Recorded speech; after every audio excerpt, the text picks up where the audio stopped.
All right, let's get back to a story we kind of kicked off, have developed for a while, but Ben got into on Monday.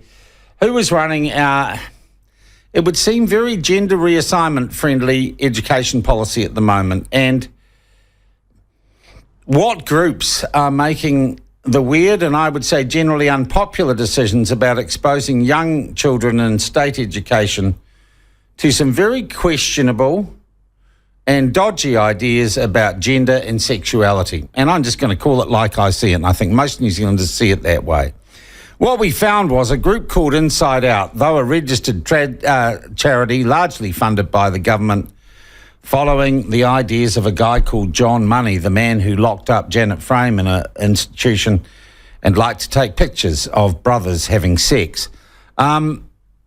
Ben kicked this off, but also investigative journalist Ian Wishart from Investigate magazine's been following these issues and looking at them for a while, and he's got more. He joins us now. Ian, welcome back to the platform. Nice to have you with us, mate. Thank you, Sean. Thanks for having me. Look, there's been a real reaction to the stuff we did Monday, but you've been looking at these issues for a while as well. Firstly, is it fair for us, and I think we, having looked at what we'd looked at, said sex education or gender education in schools seems to have been captured by people who are not educationalists but are quite radical trans activists?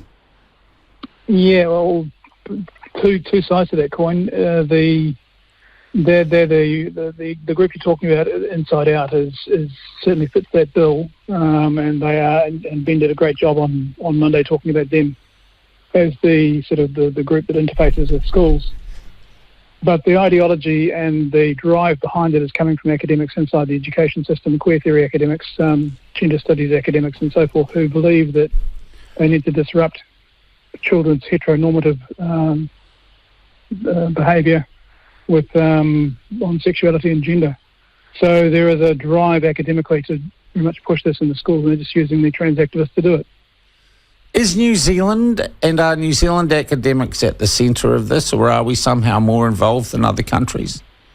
It's a global issue, but John Money, of course, was a New Zealand academic. He's listed as, regarded as one of the fathers of gender identity theory. He coined the phrase sexual orientation that the world uses now. Yeah. And he, of course, was a paedophile who experimented on two twins who eventually killed themselves as a result of his transgender experiments. But and it's interesting too that Ben brought it up on Monday that Inside Out are suggesting that people should be, primary school children should be learning about John Money and taught about how much of a hero he is in terms of the transgender sexual surgery movement.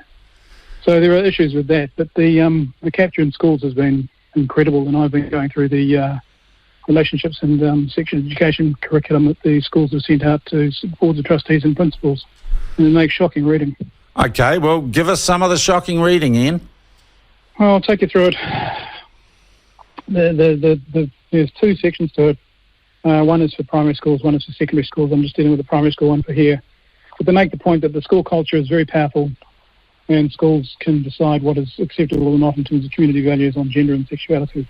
Yeah. Schools are, and I quote this, schools are encouraged to question gender stereotypes and assumptions about sexuality, including gender norms, gender binaries, gender stereotypes, and sex norms. For example, the assumption that sex characteristics at birth are always male or female. So schools are being encouraged to question those, or get their children to question those norms. And that's the founding statement of this policy. It's just incredible.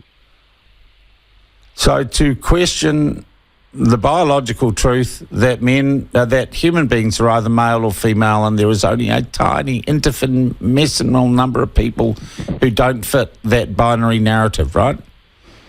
Exactly.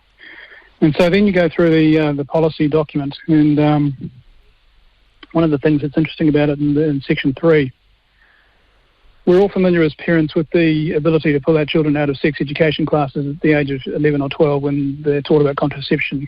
Yeah. But this policy begins at the age of 5, and there's no provision explicitly in the Act to pull your children out of the parts of the... What? So hang on, we're asking...